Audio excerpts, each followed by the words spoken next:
Welcome to GC360, where news comes full circle. I'm Deanna Hamilton. And I'm Michael Warwick. On today's episode of GC360, cannabis oil is now legal in Georgia for certain medical conditions. Is this a good or bad thing? and allegations of racial profiling at a downtown bar. We'll tell you what students are saying. And later, we take you inside the Milledgeville Film Festival. We'll have all this and more on this episode of GC360.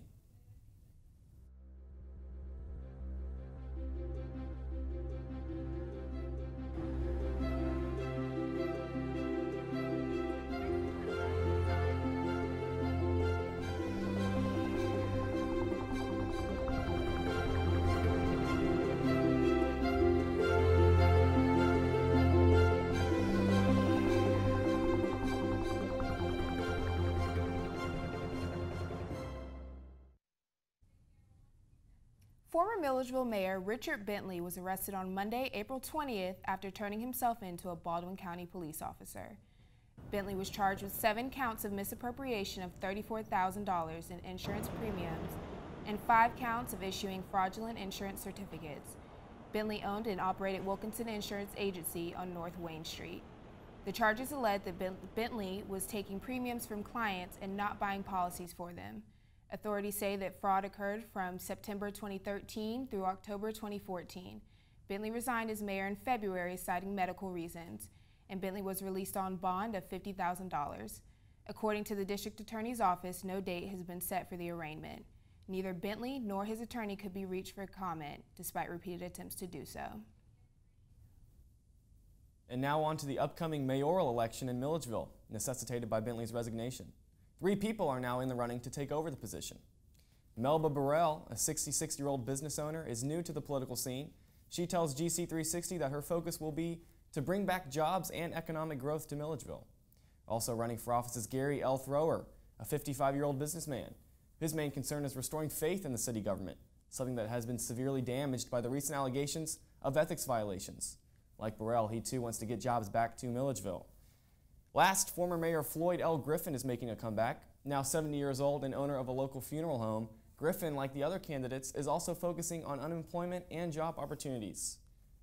The special election will be held June 16th. And we here at GC360 are also proud to announce that the Tuesday, May 5th at 4 p.m. will announce in a live debate between the mayoral candidates here in the studio. For more information on that, check out www.gc360news.com or GC360 on social media. Last week, Georgia Governor Nathan Deal signed a bill into law that made a form of medical marijuana legal in the state. But for those that need the medication, the law is not without its flaws. GC360 Hillary Hunnings has the story.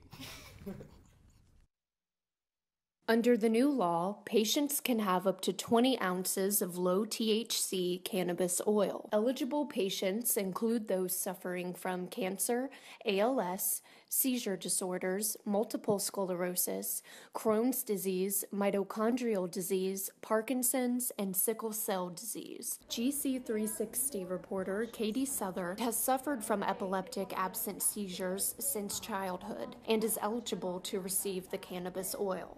I am considering it. I want to see what it's like, and if anything, I'll test run it, but I want to consult my neurologist more. I would definitely still keep taking my medication, just for the fact of I don't want to be able to not drive. But Souther won't be able to get it legally. Cultivating marijuana, even for medical uses, remains illegal in Georgia, meaning patients still must travel out of state to obtain it. But crossing state lines with any marijuana breaks federal law. Essentially, you will be breaking the law if you are transporting this oil in a state where it is illegal, and you could potentially be arrested.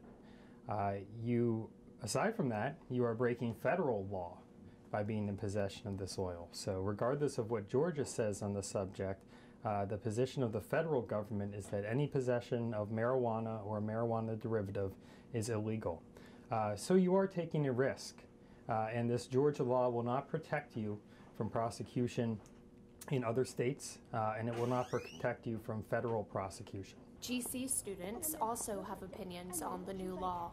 If there's medical benefits, then they should be fully and completely scientifically tested, and there should be a lot of scientific literature on it. I would say we have to also regulate who can produce THC in terms of it shouldn't be up to the hands of like people, because the illegal use of it will just continue that way. It should be only like government sanctioned labs that produce, regulate, track, and tax it.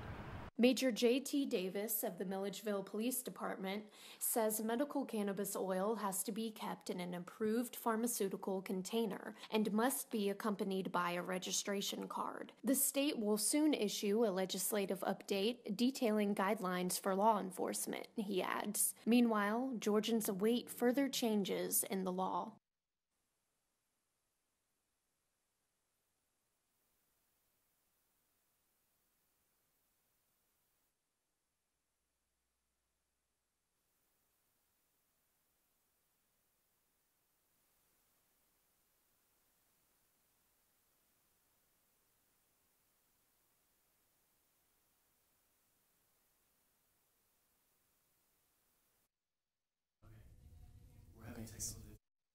Or do I want it?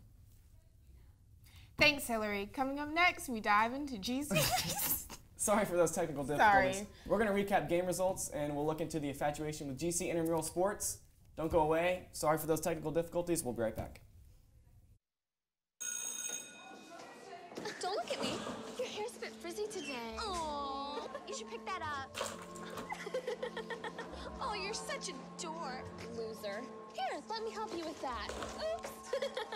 Every day, kids witness bullying. Oh, look. Your crush is looking at you. Poor you. They want to help, but don't know how. See, no one here's gonna help you, because no one Teach your likes you. kids how to be more than a bystander. Visit stopbullying.gov.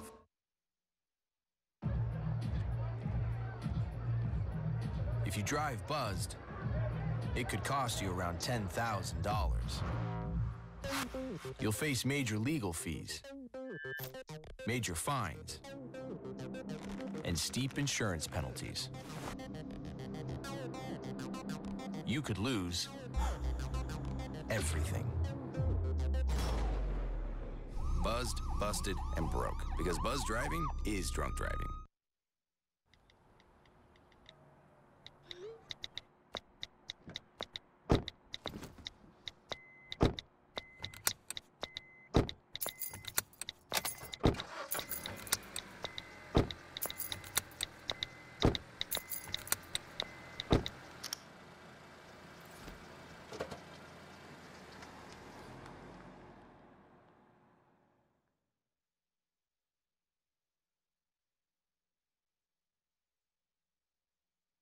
What if you could invest in the future of kids, like a stock? Not the kind of stock that's about making money, but a stock for social change. A whole new kind of investment called Better Futures. When you invest, it helps kids go to college. Believe in us, invest in us, watch us grow. My name is Sydney, and I'm your dividend.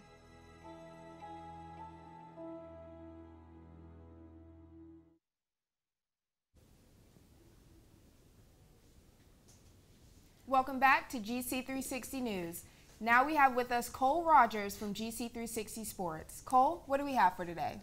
Well, Deanna, as you know, sports at Georgia College are kind of winding down near the end of the season, but we're going to take a look back at the games from this past week and check out the results, and then we're going to check out some intramurals here at Georgia College. Okay, awesome. Well, you have the floor. All right, let's jump right in.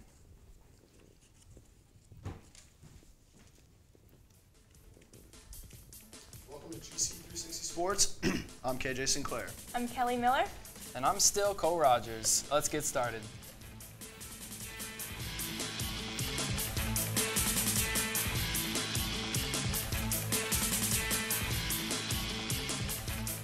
The Bobcat Golf team traveled to Greenwood, South Carolina on April 17th to take part in the Peach Belt Conference Tournament.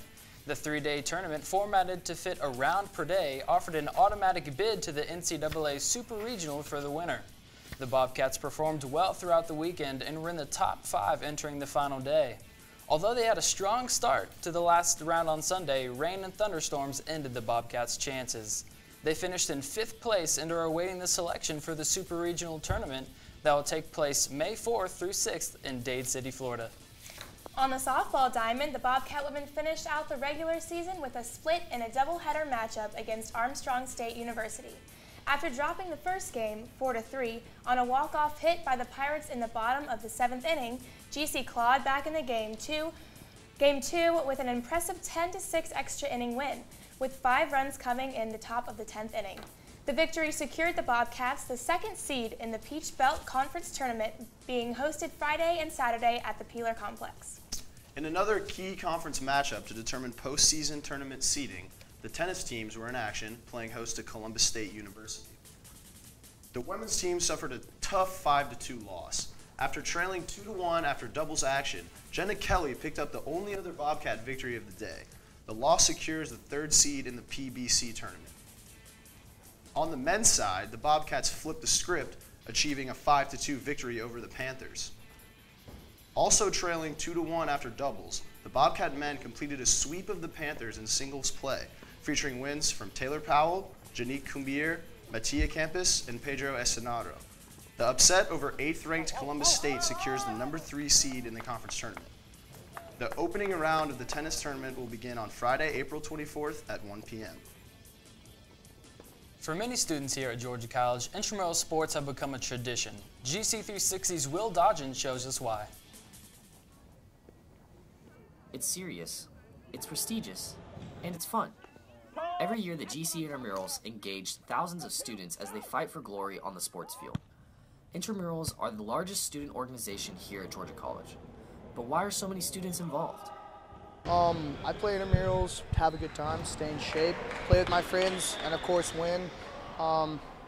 It's always a fun time out here. I love playing with my friends, and we're always out here to win. We've created a culture at Georgia College to where, you know, it's just basically part, like a rite of passage or part of being a Georgia College student that, you know, when you come here, most of the people in the classifications above you are already involved, and you get involved as well. Georgia College Rec Sports offers 10 different sports, including beach volleyball, which is new this year. The most popular sports are soccer and flag football, and they attract thousands of students each year. There's about 42, 44, somewhere in there, of the student population. About 2,600 total students that participate in our programs. And each phase we average about 190 teams per phase. GC Rec Sports organizes their intramurals in 4 phases: fall, late fall, early spring, and spring. There are different sports in each phase. I think that we offer a wide variety of sports, and that way there are a lot of schools offer flag football just for one phase or soccer just for one phase. We have 5 for each, so we have a very wide variety for people to participate in. Rec Sports most recently won an award from IM Leagues for student participation in intramurals and attribute much of their success to this phase system.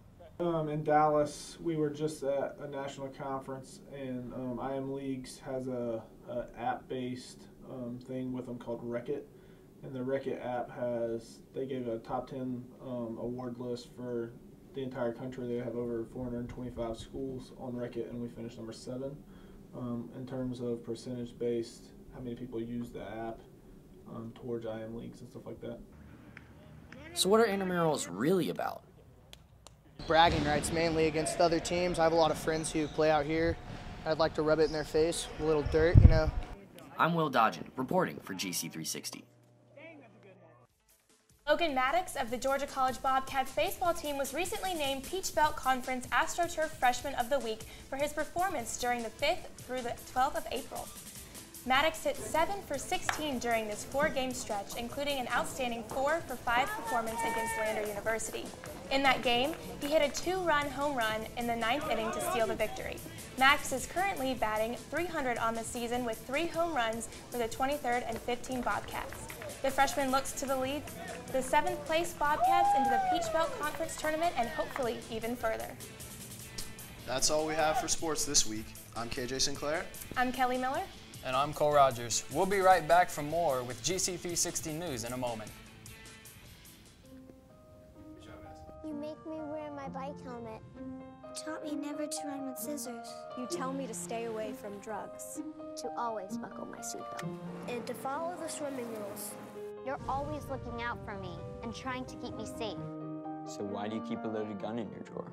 Here in the garage. Closet. Shoebox. Under the bed. Where anyone can get to it. How safe is that? How safe is that? How safe is that?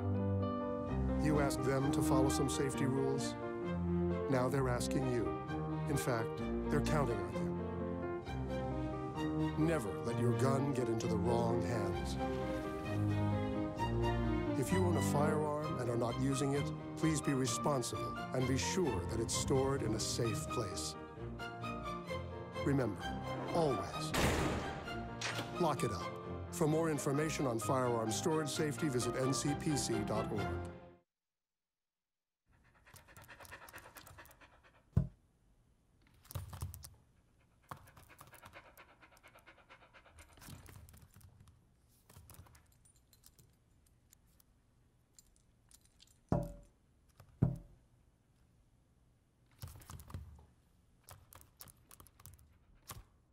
There's a shelter pet who wants to meet you.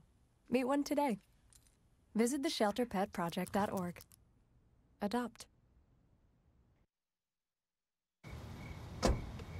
Thank you, dear. Well, you're very supple. Just like I was at your age. Back then, I was a sex expert. Used to call me the buttered biscuit. I know about birth control, too. So you can ask me anything, baby. Bedsider.org has birth control information and a lot more. And it's... Have you had sex in this car yet?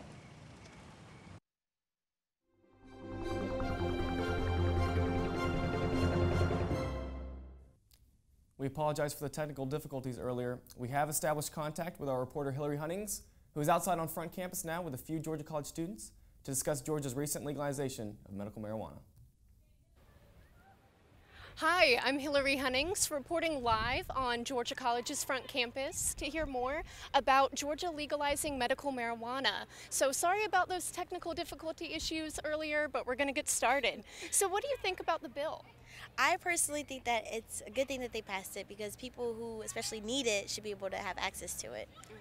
I think it's inevitable. I think it can help people, so why not now? Same here. The main reason why it was illegalized was because of misuse. So if we have a good use for it, why not use it? So now, while it is becoming legalized in Georgia for medical purposes, cultivating it and buying it is still illegal in Georgia, which obviously causes some problems for these patients. So do you think it will ever ultimately be legal to sell or cultivate in Georgia? I think so. I mean, nowadays you can get marijuana, well, actual marijuana from people anywhere. So why not have it medically to people who actually need it and they could use it and buy it from their doctors, of course, not off the street, but yeah. I mean, yeah, people are going to use it whether it's illegal or not. So the government can make a lot of money off marijuana. I mean, they could benefit from that. So. Okay, well, we're out of time. Thank you, and back to the studio. Thanks for that, Hillary. A group of concerned Georgia College students gathered outside Capital City Saturday night and protested against what they believe is a racial discrimination by the downtown bar. Their protest against Capitol was in response to stories of African-American students being turned away from Capital City due to the color of their skin. Despite repeated attempts to contact him, the owner of Capitol, who also owns Chops, could not be reached for comment on the allegations. The concerned students have taken to Tumblr to start a boycott of Capital City Club. I've been out here multiple times. I've been out in Milledgeville for the past 4 years, and I've had it multiple times where I've been turned away from both bars.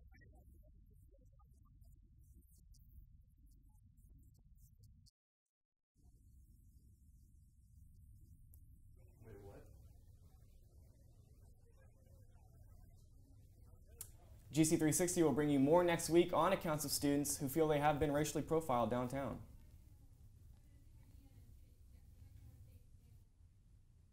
This past week featured an event the Greek community has been preparing all year for, Greek Week. Fraternities and sororities took part in the highly anticipated action-packed extravaganza, and GC360's Sarah Beck fills us in.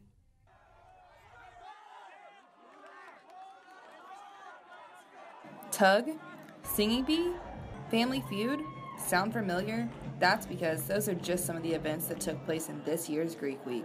The idea is simple: unite all Greeks. People prepare for Greek Week all year long. Fraternities and sororities both participate. The week includes events such as basketball, dodgeball, and the event everyone loves, STEP. So what's participants' favorite part of Greek Week? My favorite event so far, it's hard to say, they're all just so fun. They're all so much fun to watch. We even had a chance to talk to some non-Greeks to see what they thought about the week. So I think it's fun just like watching everyone kind of get together and be really pumped about it. So. Which brings us to the final event in Greek Week, Greek Show. All the sororities compete for the coveting #1 spot. This year, Delta Sigma Theta took home the trophy for STEP. Phi Mu and Pi Kappa Phi took home the trophy for overall. This is Sarah Beck reporting for GC360. April is Sexual Assault Awareness Month, and Georgia College students are taking action to raise awareness by hosting events on campus. GC360's Dallas Yates was there for this week's events. Some universities choose to ignore the fact that sexual assault is present on their campuses. Georgia College, however, is not one of them. In 2013, GC had 2 reported sexual assaults, and the community is now taking measures to decrease the amount to 0. April is Sexual Assault Awareness Month, and this week both GC's Brave Heart and the Project Brave organization are honoring the month by hosting several events. While having extremely similar characteristics, Project Brave and Braveheart are 2 very different groups. So Project Brave is the overarching program. We do all of the education. We do that. We serve as advocates for victims of sexual violence, and we do a lot of outreach into the community as well. Whereas Braveheart is really the student arm of Project Brave, and they are focused on doing events that raise awareness and kind of really just helping out Project Brave where they can and getting us students to kind of spread the message about Project Brave. On Wednesday in particular, the 2 organizations joined forces and hosted a meet and greet where students and faculty involved in both organizations were able to mingle. The event also featured several guests, such as GC's own police force, who instructed students on how to handle sexual assault. The members of these 2 organizations are involved for a variety of different reasons, from personal experience with sexual assault to just an interest in raising awareness. It personally bothers me when people see a problem and do nothing to change it. Project Brave doesn't want to do that. It wants to stop the problem before it becomes a problem. It wants to help the person before you have to help them with the aftermath. And it just makes you learn how to talk to people on a completely different level. Like on a deeper, more understanding, I get you and I respect you. It's great. It is quite certain that the Bobcats are fighting sexual assault one step at a time. This is Dallas Yates reporting for GC360. A front campus candlelight remembrance for GC student Lauren Gainey has been postponed until next week. Gainey passed away last Monday, and university officials say from natural causes. Gainey was much beloved and involved in several organizations here at Georgia College, but worked most closely with the GC Chemistry Club, who will be hosting the vigil. The Candlelight Remembrance Vigil will happen on front campus near Gainey's favorite spot, the rocking chairs at Parks Hall. The service will be Tuesday evening, April 28th at 7:45 p.m. to remember a friend and express support to Gainey's family who will be in attendance. Friends and family are welcome to share thoughts or prayers at the vigil. We'll see you there.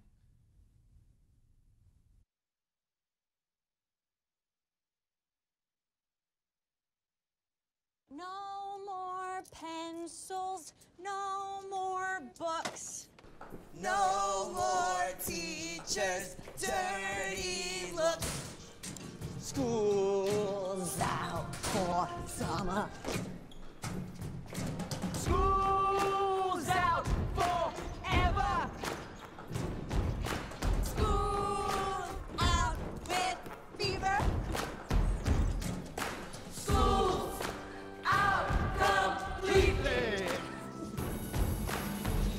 What this place needed was better graduation rates, So we worked with schools like Henry Ford High, and now they're up 18%. And it can happen in every place.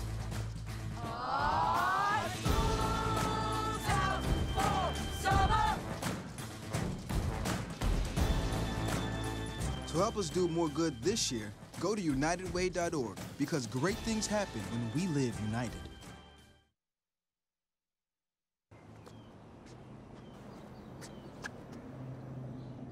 Here is my handle and here is my spout. When I get all steamed up, then I shout. Tip me over and pour me out. Oh. The smallest moments can have the biggest impact on a child's life. Cheers. Take time to be a dad today.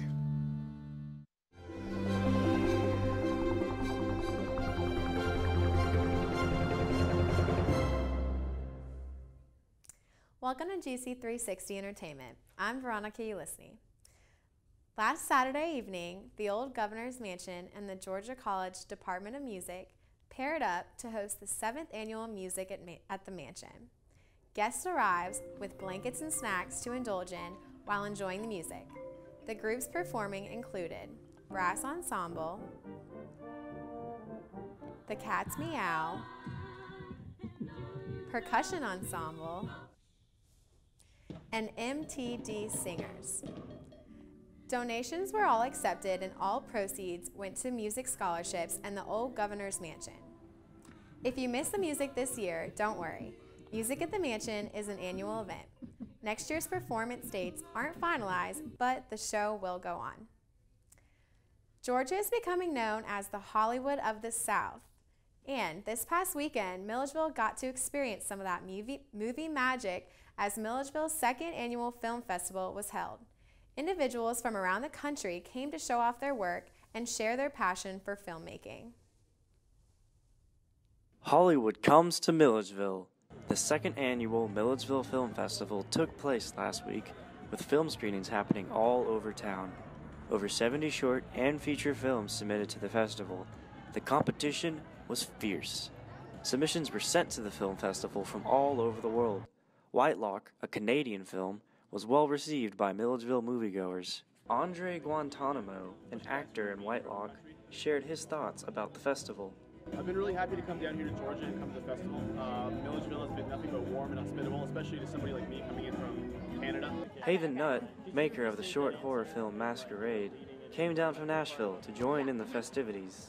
My favorite part about the Milledgeville Film Festival is just the welcoming atmosphere. Everyone is so nice, super welcoming. They love film and they have a passion for it, and they're just really great. It's a good homey family atmosphere. The festival itself is its own organization responsible for hosting the events. Sam Wilson is a student volunteer who had a hand in organizing the festival. We've had submissions, I think, from about 30 different countries, a lot of different short films, feature films, and yeah, especially for our features, a lot of people have been coming out to watch the film. So it's so much bigger than it was last year, and it's been a big hit. Organizing such a large festival took months of pre-planning. It all came down to the final awards ceremony, which was hosted in a red carpet fashion at Magnolia Ballroom. Awards were given in various categories such as Best in Horror, Best International Film, and Best Cinematography. And the winner is Masquerade. Haven Nutt's Masquerade won the award for Best Horror Film at this year's festival. Oh my gosh, I'm so shocked. Thank you so much. This is one of the funnest film festivals I've ever been to. It's so well put together. I just want to thank everyone who's a part of it. Whitelock was also in the running for an award this year, and the winner is Whitelock. It won over the judges and received Best International Film this year. There are many other winners this year, with the film Janie Makes a Play winning Best Feature Film. The festivities lasted over a 5-day period and are definitely coming back next year for the trilogy.